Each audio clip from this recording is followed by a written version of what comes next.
All right, welcome to a pre-NFL draft Pro Football Doc podcast with the great Ian Rapoport, Rap Sheet here, Sports Injury Central podcast.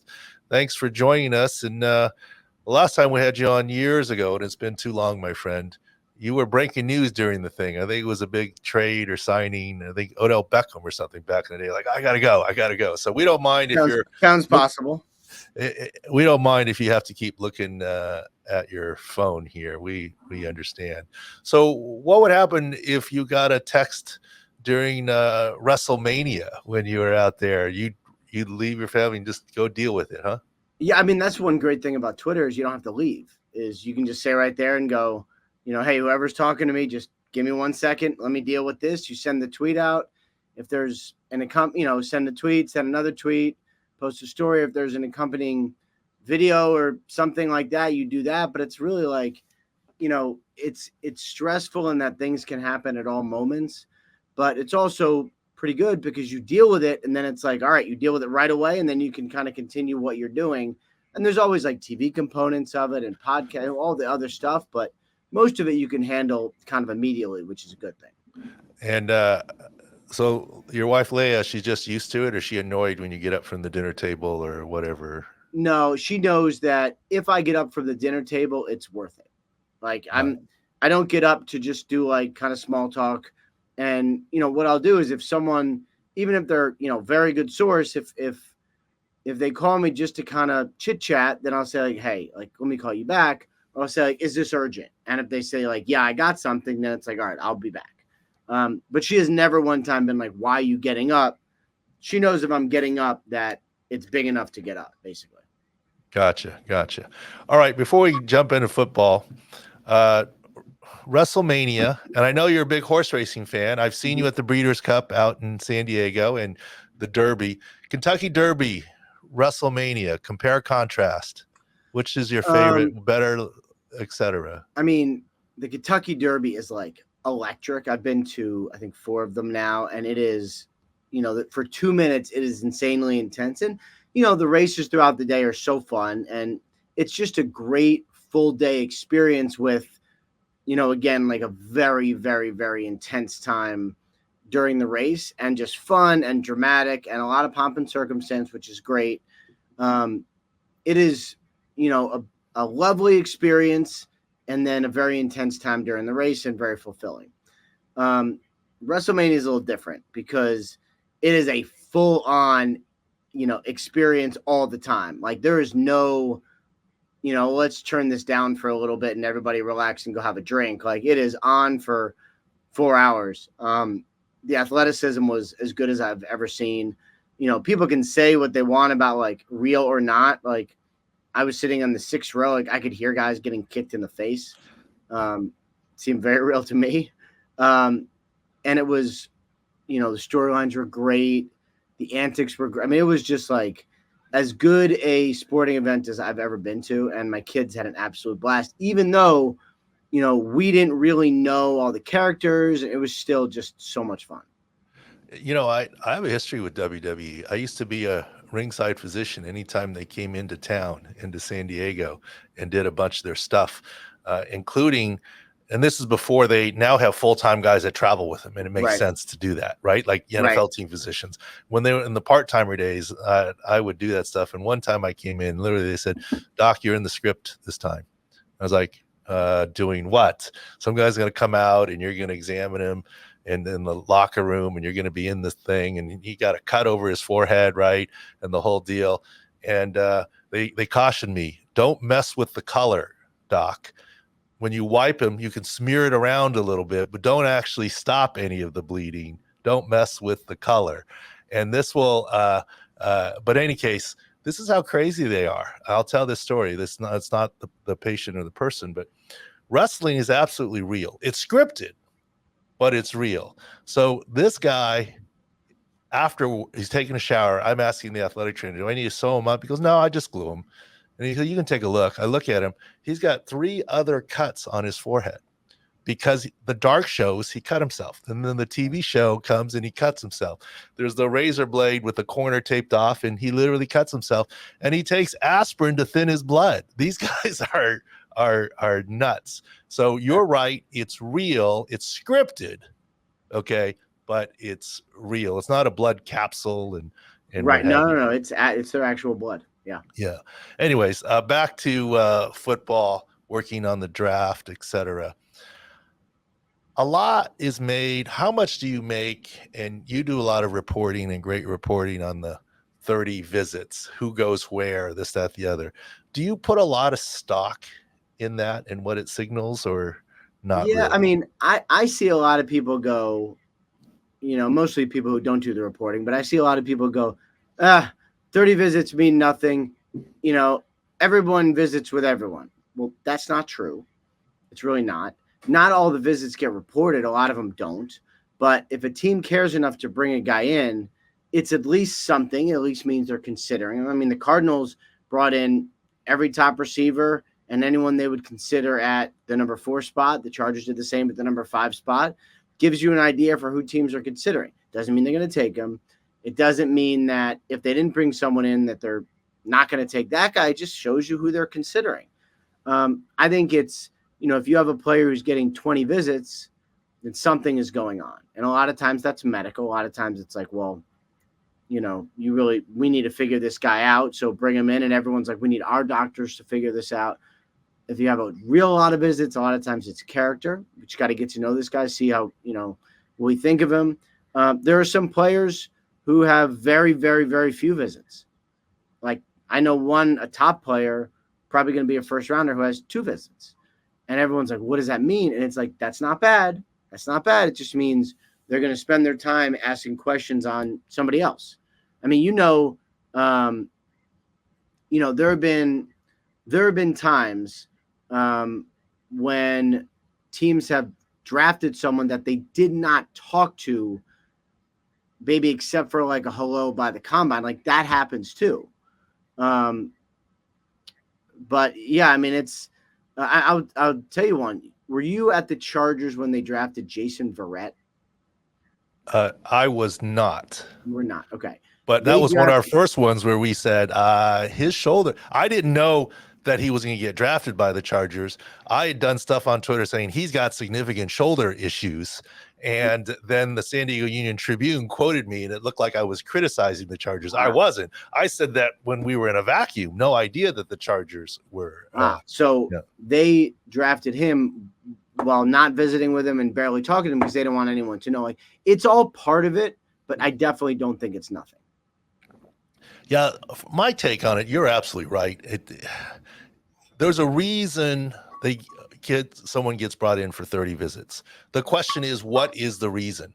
Right. Usually there's a question to answer, whether it's medical. Look, sometimes pre-draft visits are on kids that didn't go to the combines because they want a medical on them, or there's a medical question, as you say, or a character question, or we want to get to know you better. Usually they're answering a question with one of the 30 visits. Right. And I will tell you a fun story. Not every 30 visit makes a lot of sense. Back in the day, I won't say the name. I actually forgot the name of the kid right now. He was a running back, and he was posted to be a top running back, first rounder. And the Chargers were in the market for a running back. And he came in for a visit. I didn't even examine him because he didn't have any medical issues. And I remember I was at Seau's sports bar in Mission Valley. Obviously, it's well known. I've been friends with Junior. And I see that first round running back having dinner at Seau's with the running backs coach. And I'm like, and I didn't know the kid. I saw the running backs coach. I said hello. And I was like, oh, he's the rumored first round pick. I'm like, okay. I don't get to look at the draft list and the draft boards, but I'm like, we're not taking this kid. We just brought him in to publicize that we're interested in him. You're not a first round player is not having dinner at a sports bar with the running backs coach. You're having the OC, the head coach, the GM, ownership, the GM, and you're going to Morton's or something, right? You're not at the sports bar. So there are lots of reasons to bring in. And that was, draft information, fake out, head fake, right? Yeah, we brought him in. Yeah, we're interested like everyone thinks we are. And the reality is I don't think the team was interested at all. I don't know that for a fact. And of course we didn't take him, et cetera. So as we talk about some injuries, did you did you realize? I think it obviously was unintentional. You tweeted something on Jayden Daniels, and there was all of a sudden the internet blew up about his elbow. You were saying something very nice, that he had a nice workout, but Yeah. then the picture you posted was of his elbow, and that sort of blew up. Give me your side of that. Yeah, I mean, I don't know that there is a side. I mean, I found a Associated Press picture, um, and it looked like the frames kind of got spliced together. So, like, I don't even think it was real. I think it was more like overexposure or like something weird with the actual photo. Um, and I tweeted it and moved on, and then it kind of blew up. I was like, wow, people are really interested in Jayden Daniels, and then which they are. And then everyone was like, "What's wrong with your elbow?" And I'm like, ugh. Like those sorts of controversies are like kind of dumb because I think it was just a bad photo. Um, I mean, I don't, you know, I don't, I've never heard anything at all about him health wise anyway. So it was more like, well, this is kind of weird, but that's what time of year it is people take something, anything and talk about it and gets posted and repurposed and, all the things. Did you get a call from his agent? Ian, what are you doing? No, no. I think you hope people close to him have better things to do. Well, first of all, we have to thank you because it generated a lot of traffic for us to answer what is with his elbow. And, as close as we could figure out, he did have some elbow issues, but he played through. You got to remember, he won the Heisman with that elbow, right? And earlier in the season, he had some bursal swelling issues, et cetera, in the elbow. Nothing structural. It's not a UCL. We're not worried. You're right. It's much to do about nothing. But the other thing is, I find it interesting that people think that a report or this picture can affect someone's draft stock. There's no way any picture that you tweet is going to change a doctor's mind for the good or worse, or a GM's mind, right? I mean, for better or for Right. worse. Uh, But I do think the media can alter draft stocks, though. I mean, not in this case at all. But I really do because and I mean agents will sometimes say like, yeah, my guy's rising up boards in hopes that you'll say it, and it's really a big guessing game as far as value, right? I mean, there's some teams will say, all right, we have this guy as a late first rounder. Other teams have him as a mid second rounder, whatever it is. But if you really do think a guy is kind of getting hot, then you might say, you know what? We were off. Like teams value him higher. Like we may have to trade up for this guy. And I think the way you find out about that sometimes is through the media. So like I do think, it alters draft stocks a little bit because it will let a team know like, hey, this guy that I really like and a lot of other people don't like, maybe other people do like him and I got to take him earlier than anticipated. I would agree with you 100% that media like you, who are in the know, can alter a team's position or thought on what other teams feel. I'm not sure it happens from tweets and this, that, the other. It happens from GMs talking to Ian Rapoport and saying, what are you hearing and knowing, right? I mean, Yeah, that happens sometimes too. Sure. yeah, of course it does. And so, yeah, I think that's where it is real and so forth. So Jayden Daniels doesn't have any issues. Are you hearing any issues about Michael Penix and his two ACLs and his shoulder? Who Penix reminds me of is CJ Mosley. And I don't know how close you remember this, but CJ Mosley obviously had a great career at Alabama and I believe had 4 surgeries. I think that's right. Had a lot of surgeries at Alabama. And people were talking about him like he was a medical question mark, except all the surgeries were really successful. Obviously, a really good team at Alabama. And it was no issues. And the guy's had a great career and is actually somehow getting better with age. And he's been very durable and great. And that to me kind of seems like where Penix is at. Like, yes, he's had 2 ACLs. He's had some other stuff. He's had some surgeries. But the report from the combine was pretty good. I haven't really talked to any teams at all who say to me like, oh, yeah, he's like a medical concern. What they say is, well, yeah, he's had some surgeries, but actually he came out pretty good. So, like, and then obviously if he's healthy, he is, very, very good. But I'm just saying, just because you've had surgeries doesn't mean you're a medical question mark. It just means you've had surgeries. Where there are some other guys where like a classic one is like you tear an ACL in high school, a doctor who's not great does it, and the surgery didn't go great. that makes sense. But you have injuries at um, you know, good schools, real schools. Usually it gets handled pretty well. Yeah, and to me, it's not about how many ACLs you have or how many surgeries you have. It's what sort of associated damage there is to the articular cartilage in Right. particular. Like we all know that, okay, Sony Michel had an arthritic knee after his ACL. Not that the Yeah. surgery went wrong, it was the damage that happened. And obviously, Todd Right. Gurley's career cut short because Of of course. arthritic damage. Not, and it doesn't, it's only indirectly related to the ACL. It's ACL plus what? Like you often report, it's an ACL tear. But what's interesting to me is ACL isolated or ACL plus what, Right. and that's what's always left out of the equation. Sure. The plus what. Does it seem to you, has there been a league-wide effort or whatever? It seemed to me in the past there were a lot more leaks about medical information. This guy's this guy's that. It seems like it's becoming less and less. It's just sort of like, You mean for draft guys? for draft guys. Yeah. I will say this: the last couple of years has been pretty positive as far as like not a ton of bad stuff. Like this year at the combine, like I don't know that there was any player anyone's heard of that got like, okay, this guy cannot pass a physical. Like I think it's gotten better, but there probably has been a little more of a hypersensitivity just for reporters to be like, you report what there is, you report the truth, like it's whatever, you know. Um, and there's been some where you've had to say like, hey, like this is what's real, and you tell the agent like this is part of my job, and if you're upfront with people, they get it. But it does seem there's been some hypersensitivity to like, all right, why are you reporting this now?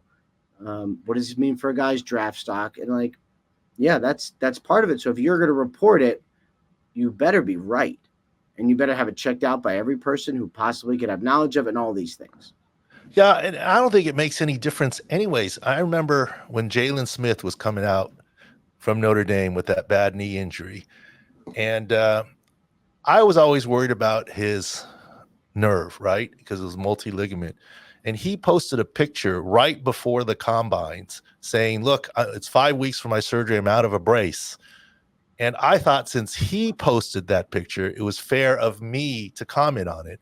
And in that video of him walking in the weight room without his knee brace on, he had an ankle AFO, which indicated a nerve issue. So I tweeted on that. And I got some grief from some people saying you cost him millions of dollars. And I'm like, no, I might have told people a day earlier, but all 32 teams are going to get to examine him. They would see what he has. No one's listening to a report about medical. When I was on that side, I didn't listen to a report about medical because I got to examine players. So I think some of that people get hypersensitive, and it is overblown, and it is what it is. Yeah, I mean, I think one good reason not to read the comments. There's a lot of good reasons not to read the comments, but that is the only one. Yeah. So let's talk a little bit here. So the NFL, it's been put out there as doesn't want first round draft picks lingering in the green room, right? Assuming that's true. I had not seen that, but Oh, well, okay. there's some reports of that. Sure. So maybe it's not true. Maybe it's completely not true. So I guess my follow-up question that if that's true, apparently JJ McCarthy was invited to go to the green room and didn't, and Latu, the DN from UCLA with potential neck issues, will be in the green room there. So does that have anything to do with how they're potentially projected to be drafted? Or are you saying it doesn't really matter? I have not heard the JJ McCarthy report about whether or not he was contacted by the NFL or his stat. Like I know he's not going to be there. Have not heard any of the other stuff. On Ayatu Latu, he obviously has the medical stuff. I think everyone by now knows he was effectively retired or whatever, and then came back and played well. I will say this, like the medical reports I've gotten on him have been very positive. And there are players who are playing in the NFL today who make a lot of millions of dollars, a lot of guaranteed money, who have the same injury. Look, I don't know I think you hear the word neck and you're like, okay, that's not good. It's been pretty optimistic. I mean, now he's a very, very good player. I think he's going to go in the first round. I think it was a good decision by him to go to the draft. Um, I have not heard the sort of negativity about his status that maybe I personally thought I might, because it seems like health wise, he's been really good. And here's kind of what I would say if I were advising the team. I'm not doing it anymore, but here's the issue. I don't take a lot of stock into that he was medically retired. Like a doctor at Washington saying you shouldn't play football at a college level because of risk is different than in the NFL. I do think he's performed well at UCLA. Obviously, he is draftable. But what about his neck? The fact remains that it has been published that he had a neck fusion, and that's what fixed his neck. And what is factual about that is you can play through a single level fusion. Many people in the NFL have, like you point out. The problem is that you're more likely to get the next motion segment a disc in an issue because the forces get shifted. And if you have a second fusion, see Leighton Vander Esch, it marks the end of your career. So the issue with Latu that I would say is he draftable now? I think so.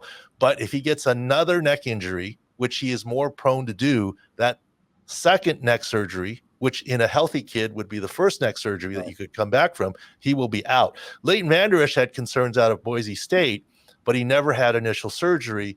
He had an issue with the Cowboys, had initial surgery, and came back.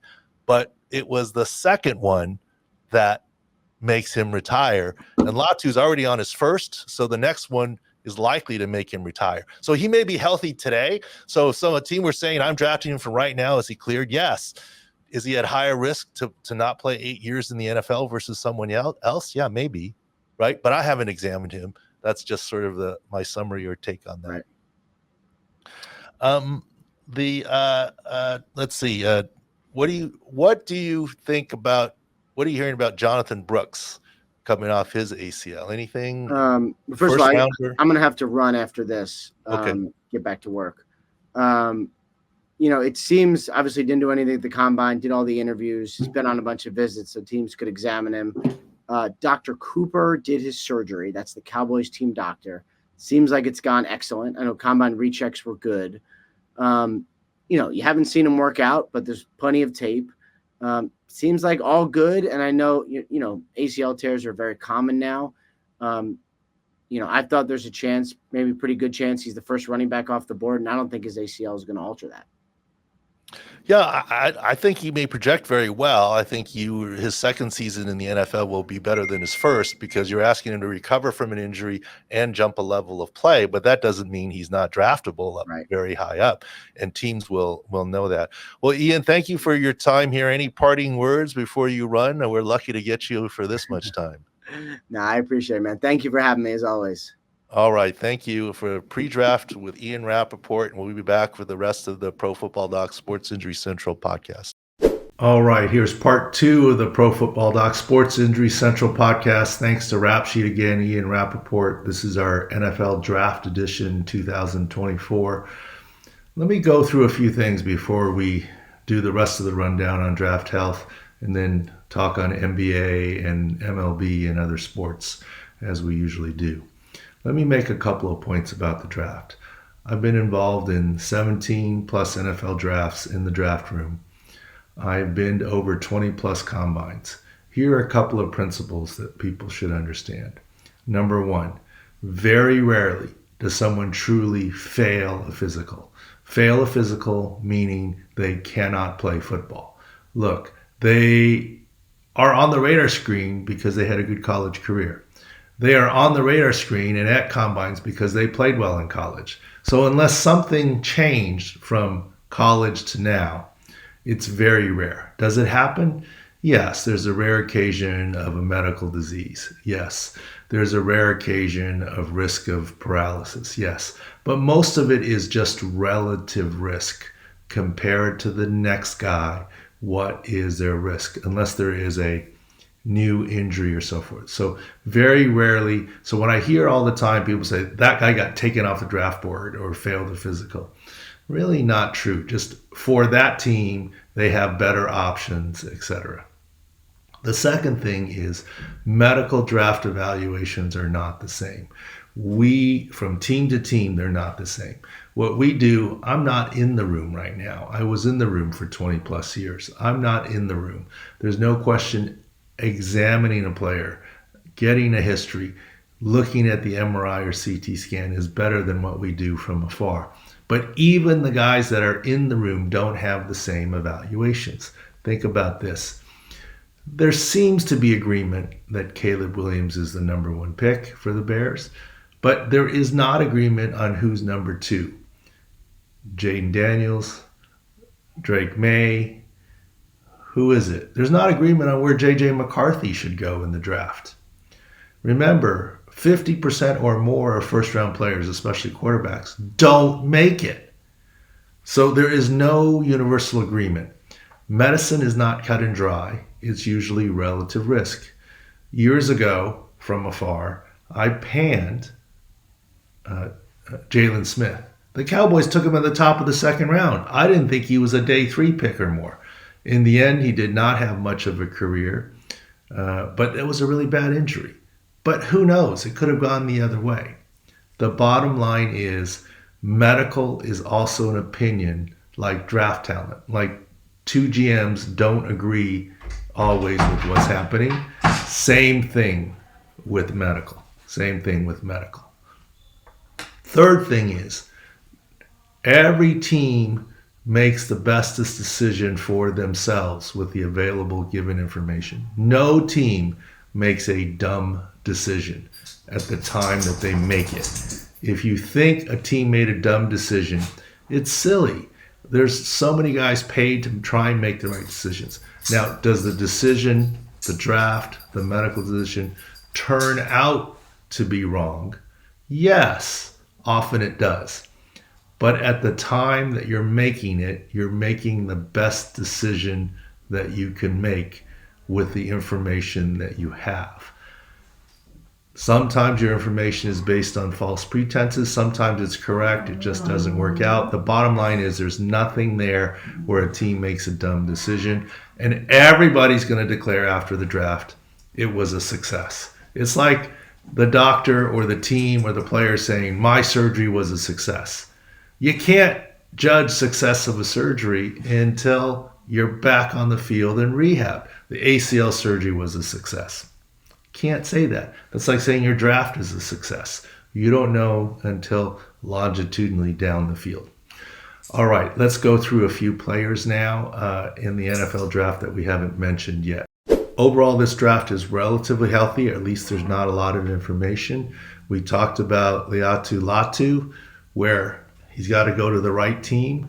And if he's rated the same as Dallas Turner will go first. We've talked about Michael Penix. Not a big deal. That was just a picture thing. We talked about Michael Penix and his ACLs. We've talked about Jayden Daniels and his elbow. That was just a picture thing, and he's fine. We talked about Brooks, but there's a few others as well. Once again, remember what we talked about in terms of interest and so forth, and how different teams have different evaluations. Kool-Aid McKissick has a Jones fracture. He had surgery for the Jones fracture after his pro day workout. He's draftable. I just got something on Twitter from someone saying some pundit says some player is not draftable because of a Jones fracture. Not Kool-Aid McKissick, someone else. And a source said their doctors say take them off the board if they have a Jones fracture because of risk of recurrence. There's no question there's risk of recurrence. There's no question there's risk of injury to the other side. But healing can happen and you can play through. To say you're taking someone off the board for a Jones fracture, I think is silly. Lowering them, especially compared to the other talent that's out there, I think that can be reasonable. Other players to touch on, Brock Bowers, the tightrope surgery, I don't think that's going to affect him at all. I think he's going to be fine. Cornerback Cooper DeJean, the fibula fracture, depends on the healing. It could affect his draft grade, but he's still going to be draftable. You can get that to heal after all. All right, let's talk about it's basketball season, But first, let's talk about a couple of baseball injuries. Baseball injuries. I think it's pretty clearly established now that the pitch clock didn't have anything to do with Spencer Strider. There was a bone spur. The bone spur wasn't due to the pitch clock. Bone spur that led to an issue with the ulnar collateral ligament. And remember, I think his chances of returning are much greater than 50-50 after his ulnar collateral ligament Tommy John surgery. It's been published that 50% of guys' second surgery come back to pitch. I think it should be 80%. What skews that number, as we talked about with Bob Nightingale, is in the past you had your first ulnar collateral when you were in your mid-20s and your second one in your mid-30s. Of course, if you're in mid-30s, their chance of coming back is much lower. But nowadays, you've got players with their first Tommy John in their teens, which is Spencer Strider, and the second one in mid-20s. So the recovery rate should be much greater, should be in the 80s or more. So that's some optimism there. Francisco Alvarez, ulnar collateral ligament tear. Different one, not the elbow ulnar collateral ligament, thumb ulnar collateral ligament. Slipped and fell, rounding first base, re-injured the thumb, tear the ulnar collateral ligament in the thumb. Important for grip, pinch. He's a right-handed thrower, catcher, and right-handed hitter. Had surgery. He's on 10-day IL now. His season is not over. It's going to extend a lot more than 10 days. 60-day IL will be his cap. He will return, in our opinion, after 60 days. Does the team try and hold on to him to see if he can make it back sooner than then because he's an important catcher for them? Maybe. But his season at least is not over for Francisco Alvarez. Yu Darvish with the neck.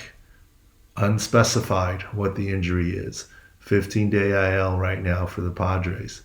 Is it a nerve issue? Bigger deal. Is it some stiffness? Less of a deal. We'll have to follow that. Christian Yelich with his back on IL. It's taken away some of his power. Once again, is the nerve involved or not? All right, let's move on to NBA coverage.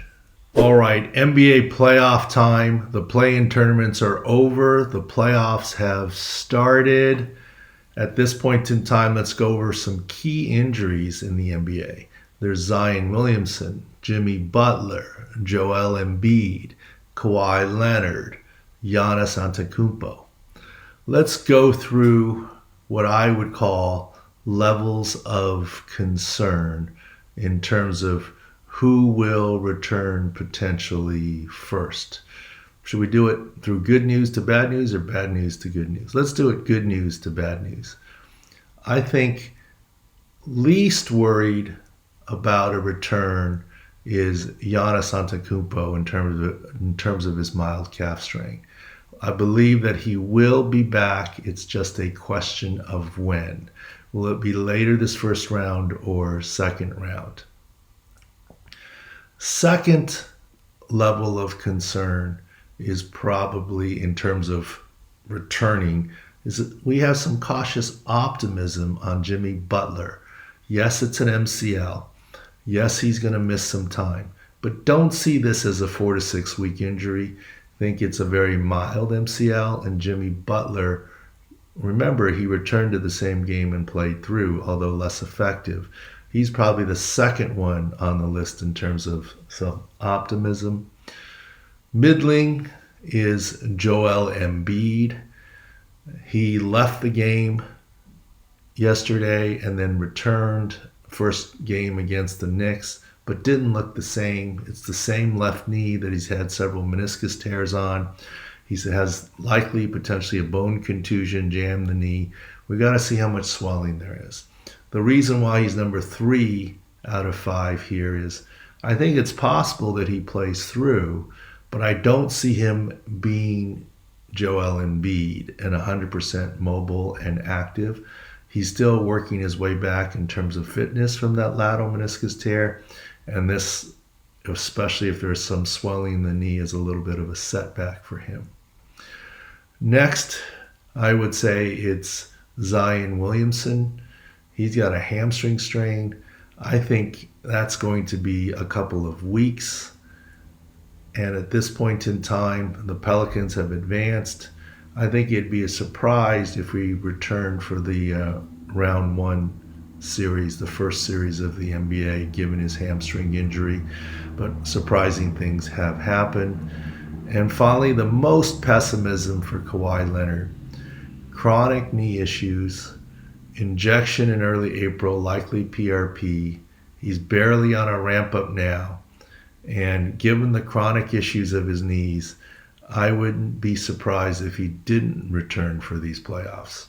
Hopefully, he proves us wrong, but that's our order of optimism to pessimism for the five key NBA injuries. Optimism to pessimism. Optimism, Giannis, then Jimmy Butler, then Joel Embiid, then Zion Williamson, and then lowest is Kawhi Leonard. There's our quick basketball rundown here. Also, hockey playoffs. A lot of things with hockey. If you go to Sports Injury Central, sicscore.com, the Vegas Knights player Mark Stone should be back from his lacerated spleen that happened late February. He should be back for the playoffs, and that'll be a boost for the Golden Knights. All right. Thanks again to Rap Sheet. We'll do some live streaming on Thursday with the Believe Network during the draft. Follow Sports Injury Central. As more draft props come out, we'll jump in based on medical. If there's any draft prop values, obviously basketball playoffs are on, hockey playoffs. We do try and cover some hockey. And of course, baseball season continues to ramp up. And we will cover some of the off-season recoveries as well as Sports Injury Central for the NFL teams. Let's all have an exciting draft here. Thanks for watching. Please give us a 5-star review and subscribe on YouTube, and also to the Sports Injury Central newsletter. This is Dr. David Chow, Pro Football Doc. Thanks for watching.